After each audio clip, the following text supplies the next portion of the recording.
Yotox anti-moustique mooy aar mag ak ndaw ci bépp matu yoo am na booy piis ci rido yére ak moustiquaire ak booy diw ci yaram. Val d'Afrique moo leen di may seen journal de la santé.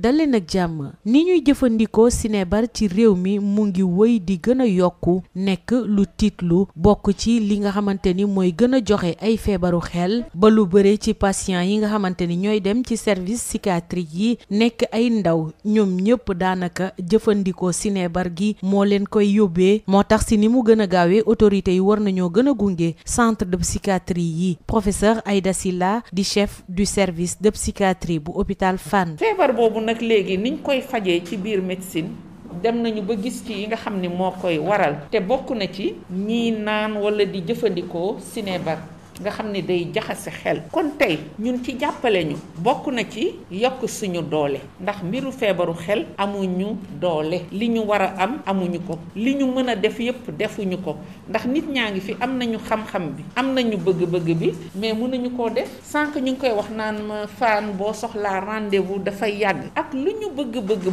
mënuñoo def li ñu bëgg a def yépp bu dee amuñu dooleem.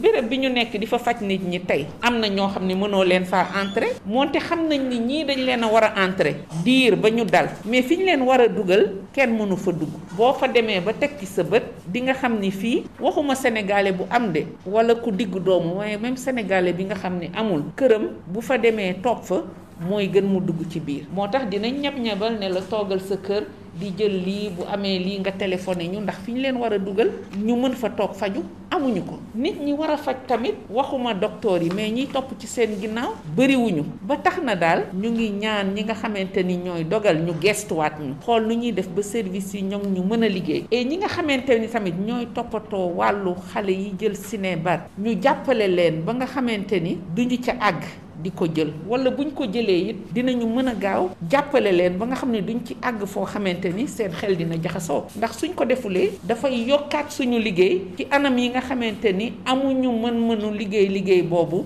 ni mu ware. dama ciy profitoo di wax ak ñi nga xamante ni ñoo yor dogal nañu gestu ndaw ñi ndaxte lii ñi mu gën a jàpp naam jàpp na ay mag mais ndaw yi la gën a jàpp te réew boo ko bëggee defar da ngay defar ndaw yi ñu ànd ak xel mu dal xel mu sell mën a tegu ci yoon. fii lañ koy yemale dig daje ci beneen numéro.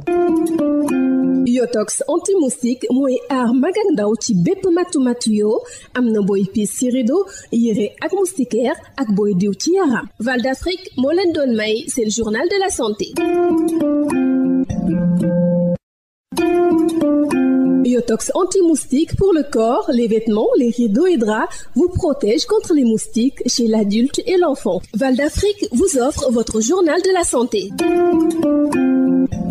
Bonjour. La consommation de drogue, un fléau qui prend de l'ampleur au Sénégal, elle fait partie des plus grandes causes de maladies mentales. La plupart des patients qui fréquentent les services de psychiatrie sont des jeunes qui consomment la drogue, d'où l'urgence pour les autorités de plus accompagner les centres de psychiatrie. Professeur Aïda Sylla, chef du service de psychiatrie de l'hôpital Fann. C'est important ce travail qu'on a fait sur les consommations de drogue parce qu'il constitue une étiologie des maladies mentales et il s'agit d'une avancée de la psychiatrie qui identifie parmi d'autres une cause de maladie mentale. Il faut le dire, dans nos services, nous avons de plus en plus des jeunes qui sont là parce qu'ils consomment des drogues. C'est devenu un réflexe chez les psychiatres lorsqu'ils sont en présence de malades mentales, surtout lorsqu'il est jeune. Quand il n'y a rien d'autre, quand dans la famille c'est le seul à être atteint, l'on creuse un peu, on verra la consommation de substances qu'on appelle substances psychoactives. C'est l'autre nom des drogues, c'est-à-dire des produits qui vont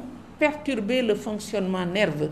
Et cela produit des maladies dont la psychiatrie, avec ses maigres ressources, va hériter. C'est pour dire que nous avons tellement à faire avec tous les autres troubles mentaux que si nous identifions une cause, ce qui s'impose, c'est une prévention efficace. Une prévention efficace et ça c'est en renforçant les programmes de prévention que nous pourrons respirer. Parce qu'il faut le dire, nous n'avons pas de moyens. C'est quelque chose dont nous souffrons aujourd'hui et j'aimerais faire un plaidoyer au niveau des autorités afin que parallèlement à ce problème dont nous nous parleront, qui est celui de la consommation de drogue.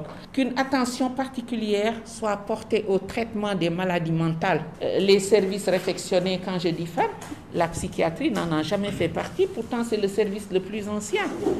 Le CEPIAD qui prend en charge les consommateurs, il a fallu qu'il s'accroche à d'autres programmes dits prioritaires pour pouvoir avoir le peu qu'ils ont et qui reste à parfaire. Donc vraiment, je pense que ce plaidoyer, il est important au niveau des autorités pour une bonne santé mentale globale des populations, mais surtout une bonne santé mentale des jeunes. Parce que ce pays doit pouvoir compter sur ces jeunes. Et nous l'avons tous vu, la consommation de drogue constitue un frein. Merci de nous avoir suivis. Rendez-vous est pris pour un nouveau numéro.